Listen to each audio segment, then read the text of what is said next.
अस्सलामु अलैकुम वरहमतुल्लाहि वबरकातुहू। अल्हम्दुलिल्लाहि रब्बिल आलमीन अर्रहमानिर रहीम मालिकि यौमिद्दीन इय्याका नअबुदु व इय्याका नस्तईन। हज़रत सामीन नाज़रीन, अल्लाह रब्बुल आलमीन के प्यारे महबूब नबी रहमत सल्लल्लाहु अलैहि वसल्लम ने हमें कुछ लोगों का हमें राई बनाया है और कुछ लोगों को हमारी रईयत में दिया है। रईयत कहते हैं जिसको किसी की हिफाजत में दिया जाए, और राई कहते हैं जिसकी हिफाजत में किसी को दिया जाए।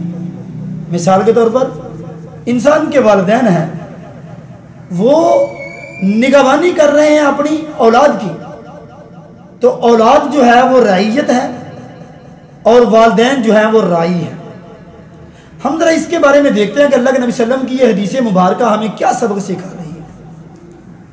आज हम दुनिया में हर कोई किसी ना किसी का राई है, हर कोई किसी ना किसी का निगहबान है। राई कहते हैं निगहबान को, हिफाजत करने वाले को।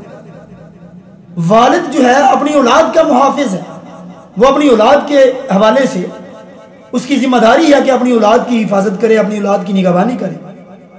इसी तरह से हुक्मरान जो है वो जिम्मेदार है अपनी अवाम का, कि वो निगहबान है अपनी अवाम के हवाले से। इसी तरह से जो बड़ा है वो छोटों के हवाले से वो मुहाफिज है, उनका निगहबान है उनका।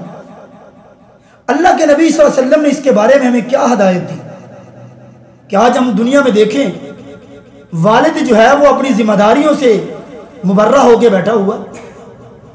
अवाम को देखें, औलाद पैदा करते हैं घर में, औलाद घर में पैदा होती है, वालिद साहब जो है काम काज नहीं कर रहे होते, या वालिद साहब जो है वो नशे की हालत में होते हैं, उनको औलाद की परवाह नहीं, औलाद को खाना पीना मुहैया नहीं कर रहे, औलाद कैसी जिंदगी बसर कर रही है, उनकी तालीम उनको तालीम की तरफ तवज्जो नहीं दी जा रही होती, औलाद बीमार होती है, उस बीमारी का इलाज नहीं करवाया जा रहा होता। गोया कि वालिद को औलाद पैदा करने की हद तक का काम है, लेकिन उसको जो दूसरी जिम्मेदारी दी गई है कि औलाद की हिफाजत, औलाद की निगहबानी, उससे वो मर्रा होकर बैठा हुआ, उसकी परवाह नहीं। कैसे, ये क्यों हो रहा है? इसी तरह से अगर हम हुक्मरान को देखते हैं, अगर एक हुक्मरान है, वो मुल्क का बादशाह है, वो हाकिम है मुल्क का, और उसकी आवाम जो है वो सारी की सारी उसकी रईयत में है, कयामत वाले दिन उससे उसके बारे में सवाल होगा कि तुम हाकिम थे, तुम्हारी आवाम किस हालत में जिंदगी बसर कर रही थी। अगर हाकिम, हुक्मरान अगर अपनी रियाया के बारे में, अपनी आवाम का ख्याल नहीं रखता, तो उसको भी इस बारे में सोचना पड़ेगा कि उसको अल्लाह ताला ने इतनी बड़ी हुक्मरानी दी, इतनी ज़्यादा आवाम दी, उस आवाम की हिफाजत, उसकी निगहबानी, उसकी तकालीफ को दूर करना, उसकी ज़रूरियात को पूरा करना उस हाकिम के, हुक्मरान के जिम्मे था। ना कि हुक्मरान अपनी यशियों में अपनी ज़िंदगी बसर करता रहे, आवाम की उसको हाल ही कोई ना हो। आवाम कैसी ज़िंदगी बसर कर रही है? आवाम को गाजर मूली की तरह काटा जा रहा है, अवाम को सुकून का सांस नहीं लेने दिया जा रहा, अवाम गुर्बत और महंगाई के तूफान के अंदर गिरी पड़ी है। ये किसने ख्याल करना है? ये हुक्मरान का काम है, हाकिम की जिम्मेदारी है कि अल्लाह ने तुझे अगर इतना बड़ा मुकाम दिया है, इतनी बड़ी इज्जत दी है, उस इज्जत का सही मानों में उसका मकसद क्या है कि अल्लाह रब्बुल आलमीन ने तुम्हें हुक्मरान बनाया है, तुम्हें मुहाफिज बनाया है, तुम्हें निगहबान बनाया है, ताकि अपनी आवाम का ध्यान करो, उसका ख्याल रखो, उनकी तकलीफ को दूर करो, उनकी परेशानियों को दूर करो, उनके साथ मिलो, उनके हालो अहवाल का इल्म रखो। इसी तरह से एक घर का सरबराह है, वो अपने पूरे घर का निगहबान है।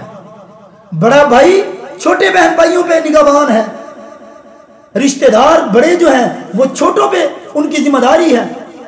अगर एक मोहल्ले का एक बड़ा आदमी है, उसकी जिम्मेदारी है वो छोटों की देखभाल करे। और इसी तरह से अगर अदालत में जाते हैं, अदालत में, कचहरी में, अगर अदालत में कोई मामला होता है तो जो जज होता है वो निगहबान होता है दूसरे अपने मुल्ज़म और दूसरे लोगों के हवाले से। जितने भी निगहबान हैं, जितने भी मुहाफिज हैं, इस तरह नहीं है कि तुम्हें हिफाजत, तुम्हें बड़ा ओहदा दे दिया, बस ठीक है अपनी जिंदगी बसर करो और जाओ।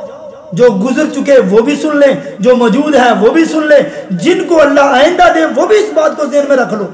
ये मनसब, ये ओहदे, ये इतने आम नहीं है कि हम इसको बस गुजारे और निकल चले जाए, अपनी जिंदगी बसर की, बस ठीक है। हम हमारा हक बनता है हम अपने घर को देखें। मैं घर का बड़ा हूं, अपने घर की हिफाजत करूं, अपनी बेटी और बेटे के बारे में देखूं, अपनी बीवी और बच्चों के बारे में देखूं कि वो कैसे जिंदगी बसर कर रहे हैं, उनको माहौल कैसा प्रोवाइड कर रहा हूं मैं। उनको अच्छा माहौल प्रोवाइड करें, उनको दीन का माहौल दें, उनको अच्छा माहौल प्रोवाइड करें। जब हम करेंगे तो हम अपनी जिम्मेदारी से सही मानों में इसको अदा कर रहे हैं।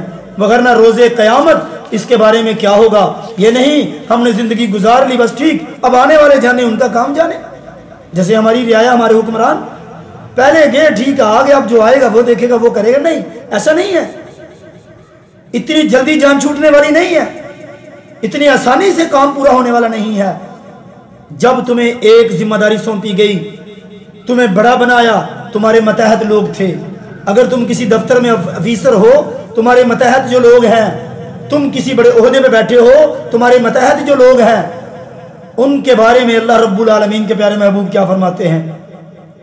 अला कुल्लुकुम राइन व कुल्लुकुम मसऊलुन अन रइयतिही। याद रखो निगाहबान लोगों, अगर तुम्हें अल्लाह इज्जत देते हैं, तुम्हें मुहाफिज बनाते हैं, तुम्हें राई बनाते हैं, तो याद रखो तुम्हारी रियाया के बारे में तुम्हें क़यामत के दिन सवाल किया जाएगा, तुमसे पूछा जाएगा कि तुम्हें इतना बड़ा ओहदा दिया, इतना बड़ा रुतबा दिया, तुमने उनके साथ क्या सलूक किया? तुमने छोटों से शफकत की? तुमने अपने बेटों बेटियों औलाद के ऊपर उनकी तरबियत कैसी की? उनको तालीम कैसी दी? उनको रोजी नानो नफका उनको दिया? जो हुक्मरान था उससे पूछा जाएगा। तुमने अवाम के सर पे हाथ रखा? तुमने अवाम का ख्याल किया? तुमने अवाम के हालो हवाल देखे? गोया कि हर आदमी से जो बड़ा है उसको छोटे के बारे में क़यामत वाले दिन सवाल किया जाएगा। अल्लाह ताला से दुआ है कि अल्लाह ताला अगर हमें कोई ओहदा देते हैं, हमें ओहदे को सही मानों में निभाने की तौफीक इनायत फरमाए। अगर किसी को अल्लाह ने दिया है, अल्लाह उनको इस्तकामत अता फरमाए। और जो लोग हुक्मरान बन जाते हैं, जो राई बन जाते हैं, अल्लाह ताला से दुआ है अल्लाह ताला उनको सही मानों में अपने मनसब को, अपने ओहदे को सही मानों में पूरे हक से अदा करने की तौफीक इनायत फरमाए। वल्लाहु आलम बिस्सवाब वस्सलाम।